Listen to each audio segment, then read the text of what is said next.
এইবিলাক ভয় বিজেপি চৰকাৰে নাখায়, হিমন্ত বিশ্ব শৰ্মাই নাখায়। এভিকশন চলি আছে, চলিব। অসমীয়া ভাষা সঁচাকৈয়ে নোকোৱা, কি ভাষা কয়তো আমি টিভিত শুনিয়ে আছো। গতিকে যদি ঘৰত তুমি বঙালী ভাষাত কথা পাতা, তুমি পঞ্জীয়নত অসমীয়া ভাষাত কথা পাতা বুলি মিছা তথ্য কিয় দিবা?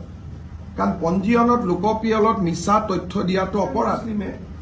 তেওঁলোকে সদায় বঙালী বুলিয়ে লিখি আহিছে। নতুনকৈ ইয়াত থ্ৰেটনিং দিবলগীয়া একো নাই যে আমি বঙালী অসমীয়া আবেদন জনাইছো যে আপোনালোকে নিজৰ যি ভাষাত ঘৰত কথা পাতে সেই ভাষা লিখক। মিছা কথা কেতিয়াও লোকপিয়লত নিদিব। লোকপিয়লত মিছা তথ্য দিলে জেল হয়।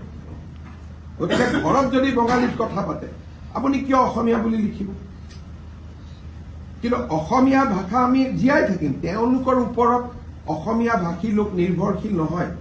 এইটো ব্লেকমেইল, পুৰণা দিনৰ ব্লেকমেইল আছে। এইবিলাক ভয় বিজেপি চৰকাৰে নাখায়, হিমন্ত বিশ্ব শৰ্মাই নাখায়।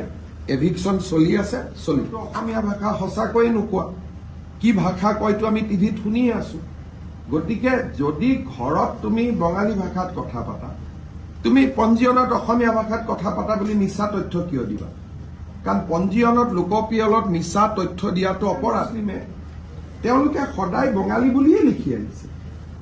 নতুনকৈ ইয়াত থ্ৰেটনিং দিবলগীয়া একো নাই যে আমি বঙালী অসমীয়া আবেদন জনাইছো যে আপোনালোকে নিজৰ যি ভাষাত ঘৰত কথা পাতে সেই ভাষা লিখক। মিছা কথা কেতিয়াও লোকপিয়লত নিদিব। লোকপিয়লত মিছা তথ্য দিলে জেল হয়। গতিকে ঘৰত যদি বঙালীত কথা পাতে আপুনি কিয় অসমীয়া বুলি লিখিব? কিন্তু অসমীয়া ভাষা আমি জীয়াই থাকিম, তেওঁলোকৰ ওপৰত অসমীয়া ভাষী লোক নিৰ্ভৰশীল নহয়। এইটো ব্লেকমেইল, পুৰণা দিনৰ ব্লেকমেইল আছে।